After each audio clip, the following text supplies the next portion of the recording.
Hola, ¿qué tal? Yo soy Maulín Dudamel, estudiante de la Universidad Nacional Abierta en su especialización de Derechos Humanos en el aula local Lara. Antes de comenzar, quiero pedirles un favor de que imaginen por un momento que una mañana despiertan y el gobierno decide que está prohibido que digan lo que piensan en las redes sociales. O peor aún, que te enfermas, vas a un hospital y no te pueden atender porque no eres millonario. Esto nos parece una locura total, era la realidad de todos los días para nuestros antepasados. Hoy les vamos a hablar de los derechos humanos, pero no desde el lado de la ley, sino de lo que realmente son, que era la historia de una conquista. Los derechos humanos no cayeron del cielo, son el resultado de la humanidad plantándose firme y diciendo: hey, respétame que yo valgo. Vamos a ver cómo ha sido este viaje a través de lo que llamamos generaciones de derechos. En la primera generación se trataron lo que fueron los derechos civiles y políticos. En el siglo XVIII, imagínense en la época de los reyes absolutos, donde el rey decía: córtenle la cabeza, y no había derecho a pataleo. La gente se cansó de los abusos y estallaron las revoluciones brutales, como fue la Revolución Francesa. Aquí nace la primera generación de derechos, que resume en una sola palabra: libertad. El objetivo era ponerle un freno al poder del Estado y decirme: déjame en paz.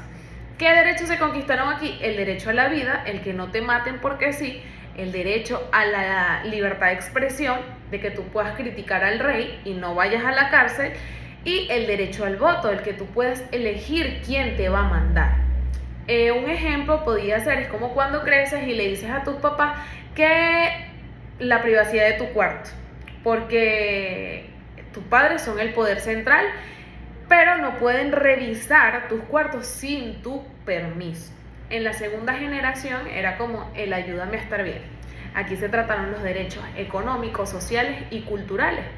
Avanzamos en la historia y llegamos a la revolución industrial. La gente ya tenía libertad de expresión, sí, pero trabajaba 16 horas, los niños trabajaban, no había escuelas ni hospitales públicos. La libertad no sirve de mucho si te estás muriendo de hambre. Entonces, en el siglo XX nace la segunda generación, donde está enfocada a la igualdad. Aquí la lógica cambia, ya no le pedimos al Estado que se quite, ahora le decimos: muévete y ayúdame. El Estado tiene que meterse la mano en el bolsillo y garantizar cosas básicas. ¿Qué derechos se conquistaron aquí? El derecho a la educación pública, el derecho a la salud, que son hospitales para todos, y el derecho a un trabajo digno y con vacaciones.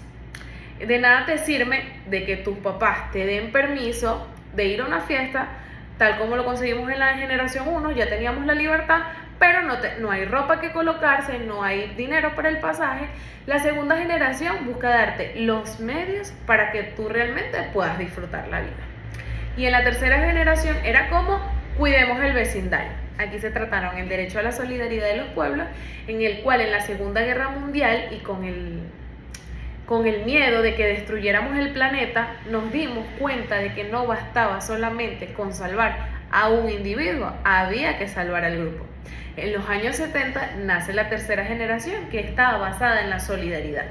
Estos derechos no los puede lograr una sola persona, ni un solo país por su cuenta. Nos obligan a trabajar en equipo como humanidad. ¿De qué hablamos en esta generación? El derecho a un medio ambiente sano, que si tú no contaminas el río de tu país, si lo contaminas, enfermas al país vecino. El derecho a la paz, que era evitar las guerras, y el derecho al desarrollo de los pueblos más pobres.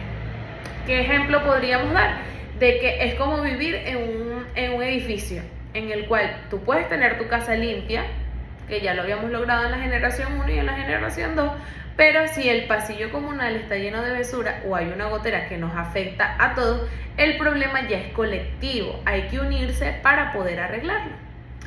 Y la generación de hoy, la cuarta y la quinta generación, que es el futuro, es hoy, los nuevos retos.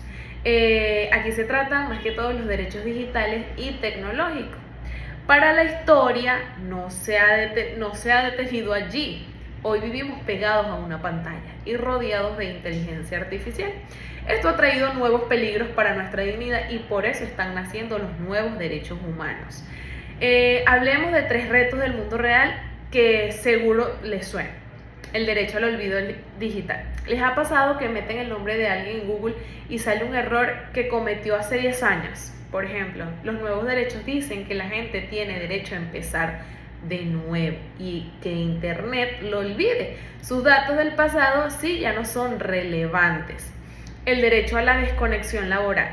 Con el home office y WhatsApp, muchos jefes creen que sus empleados están disponibles 24/7. No. Existe el derecho a apagar el teléfono del trabajo y tener vida propia sin miedo a que te despidan.